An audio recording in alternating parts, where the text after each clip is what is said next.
طول عمري ما بحبش الظلم، بكرهه.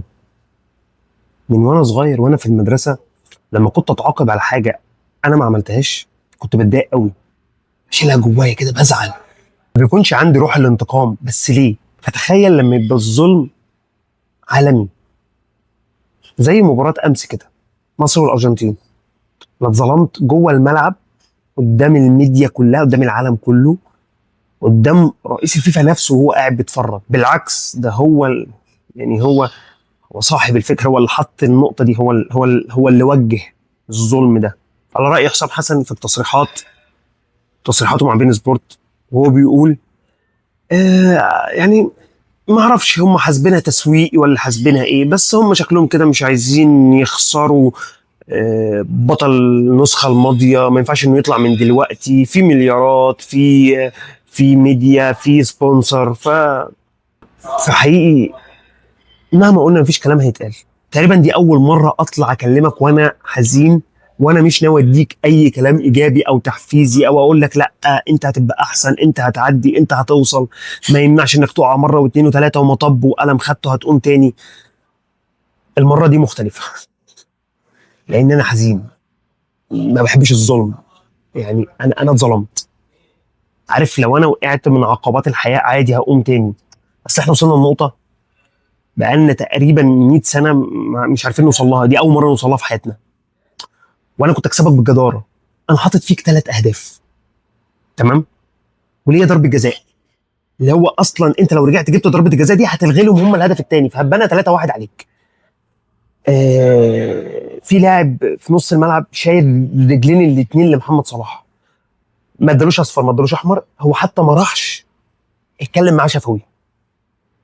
فهتكلم على ايه؟ المباراه مش عايزه تحليل، المباراه كانت باينه للجميع. انا مش هحلل حاجه، مش هحلل الحكم عمل ايه، مش هحلل حتى ان رئيس الفيفا نفسه كان قاعد يعني مع اهداف مصر كان بيعمل كده، مع الهدف الاول عمل كده اللي هو كده. طب شفتوه بقى الاكشن بتاعه والفرحه بتاعته في اهداف الارجنتين؟ طب حضرتك شفت دموع الجود بتاعكم، المعزه بتاعكم بجد اللي لسه بيشجعوا؟ اقسم بالله مش انسان بجد. لان شفت الجماهير بتاعتهم كانت رافعه علم مين؟ ها؟ رافعه علم مين؟ يعني الكيان اللي انت طول عمرك ضده، الكيان اللي انت عندك معاه عداوه من وانت لسه بترضع، وهو برضه عنده عداوه معاك من يوم ما انت بترضع، من يوم ما هو بيرضع. فبجد اللي لسه بيشجع ميسي ده انسان مش سوي، لازم يراجع نفسه. اذا كان ميسي او الارجنتين بالاخص. يعني لو ميسي نفسه اهو لاعب، بس الارجنتين بالاخص. يعني الرئيس بتاعهم، حد شاف المؤتمر الصحفي بتاع الرئيس بتاعهم من فتره قصيره، من 4 ايام بالظبط، كان قايل فيه ايه؟ مش هينفع اجيب الكلام بتاعه لانه الكلام يعمل بان للتشانل يعني. ف راجع نفسك بجد، لازم تراجع نفسك. طيب نرجع للنقطه اللي كنت بتكلم فيها. انت شفت دموع ميسي بعد المباراه؟ هو انهار جسديا، انهار نفسيا، انهار. خلاص هو كان شايف انه طلع، شاف الحلم بيتبخر.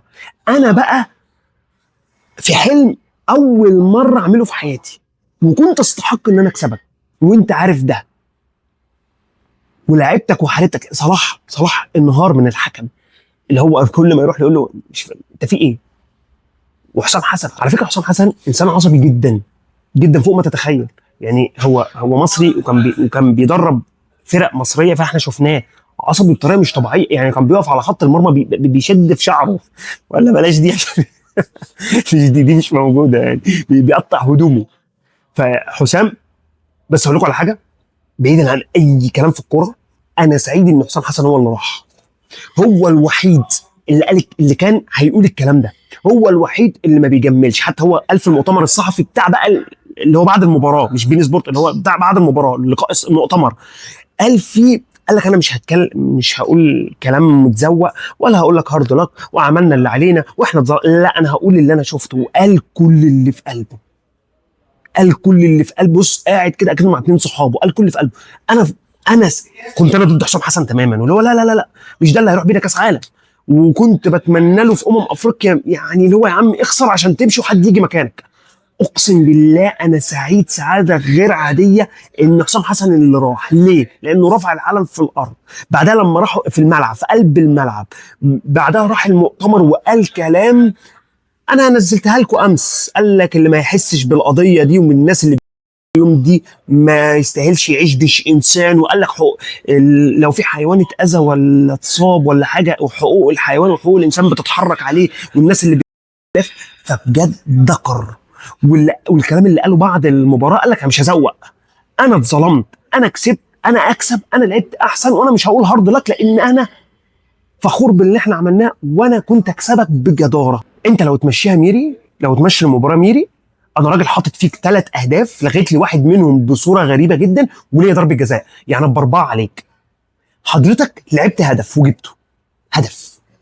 الهدف الثاني حضرتك جاي من ضربه جزاء لصلاح، الولد دايس على رجل صلاح، دايس عليها، فارمها تحته، فارمها تحته.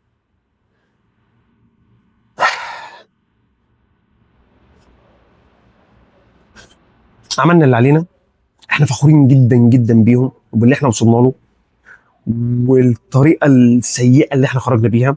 بس عموما حبيت اعمل الحلقه الاخيره، انا ما كنتش ناوي اتكلم تاني عن كاس العالم. حتى حسام حسن قال كلمه، وانا فعلا خدت القرار ده من امس، وحسام حسن قالها في المؤتمر، يعني سمعت المؤتمر بتاعه النهارده، قال كده، قال وانا قلتها للحكم، انا مش ناوي اتفرج تاني على كاس العالم، لان كاس العالم طلع بيمشي بالمصالح ونوت فير. يعني هو قال لك يعني زي ما بيقولوا النوت فير، العالم غير عادل.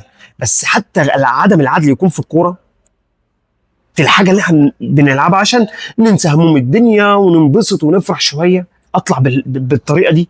فهو قال لك كلمه حلوه، قال لك انا مش هتابع تاني مباريات كاس العالم، وانا والله واخد نفس القرار، واقسم بالله ان انا حتى ما اعرف المباراه اللي بعدي بتاعت سويسرا وكولومبيا عملوا فيها ايه، قسما بالله الى الان ما اعرف حتى إيه النتيجه، ولا عايز اعرف، ولا هتابع، ولا هتفرج على ولا مباراه. دي هتبقى اخر حلقه عن كاس العالم او عن الكوره، ونرجع بقى لشغلنا، ونرجع نركز في المحتوى الرياضي بتاعنا. وانا حقيقي ما كنتش محضر اي كلام، وما كنتش ناوي اصور تاني اي حاجه عن كاس العالم. انا مستنيه بفارغ الصبر انه يخلص، علشان انا كفايه تحليلات لكوره او كاس العالم او كده. انا كنت بس بتكلم عشان مصر. انا قلت والله اول ما المنتخب يخرج انا مش هكمل، وكمان بعد الخروج المهين ده والمنظر ده انا مش هصور. ولا على فكره انا مصور ريلز شورت الصغير لحاجات كريستيانو مش عارف ايه والله ما انا منزلها وهمسحها، ومش هصور حاجه تانية عن الكوره. هرجع للرياضه بقى والتدريب. والله ما محضر حاجه، وما كنتش ناوي اصور، بس انا قلت اطلع اقول اخر كلمتين في قلبي علشان ايه، نخلص من القصه دي، عشان الكلمتين دول لو فضلوا جوايا هيبقوا مخنوقين. فزي ما احنا بنطلع ندردش مع بعض، انا هطلع ادردش معاك واقول الكلمتين اللي في قلبي علشان نخلص من القصه دي، ومش هصور تاني اي حاجه للكوره. دي حلقه غريبه وجديده وفريده من نوعها، لان اول مره ما اطلعش اديك نصيحه، لاول مره ما اكونش ايجابي معاك، لاول مره ما اديكش نصايح ان انت تبقى انسان احسن، ومهما وقعنا هنحاول، واديك دفعه ايجابيه وطاقه ايجابيه زي ما احنا متعودين. بس مفيش كلام يتقال والله بعد المباراه اللي حصلت امس دي، مفيش كلام يتقال. فخلاص انا هقفل الملف الكوره حاليا، خلاص كده انا اتقفلت جدا جدا جدا من الكوره، فعلا مش عايز اتفرج تاني.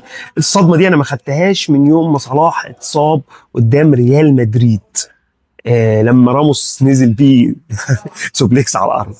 من يومها يعني انا دي كانت الصدمه يومها، لان صلاح بقى كان فخر وبيلعب على البلندور وكان عامل سيزون عالمي، فحرام خسر قدام ريال مدريد بسبب ان راموس نزل بيه. انا ما خدتش الصدمه الكرويه دي من يومها، الا مع الاهلي بقى في الابطال وكده، دوري الابطال وكده.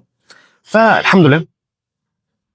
نرجع ونقول الكوره مالها عن ذكر الله، نرجع نشوف شغلنا، ونرجع للرياضه والتدريب والتحفيز والموتيفيشن والكلام الجميل ده، ونشوف شغلنا ونرجع نتدرب، ونرجع نصور عن التغذيه. والحلقه الجديده هتكون عن ازاي البروتين يساعدني ان انا اخس، وليه البروتين بيساعدني ان انا اخس، وهل فعلا بيخليني اخس ولا لا. الحلقه دي قويه علميه، جايب لك ابحاث ودراسات، انا لحد دلوقتي قرات 7 ابحاث علشان اجهز لك الحلقه دي، غير المذاكره للبروتين نفسه. انا قلت لك قبل كده ان انا بصور لك عشان انا احافظ على المعلومات بتاعتي، وان انا اطور من نفسي واذاكر اكتر. فالحلقه الجديده اللي هتنزل اللي هو البروتين ازاي يخسسني، او ازاي يساعدني ان انا اخس، او هل هو بيخسسني او لا.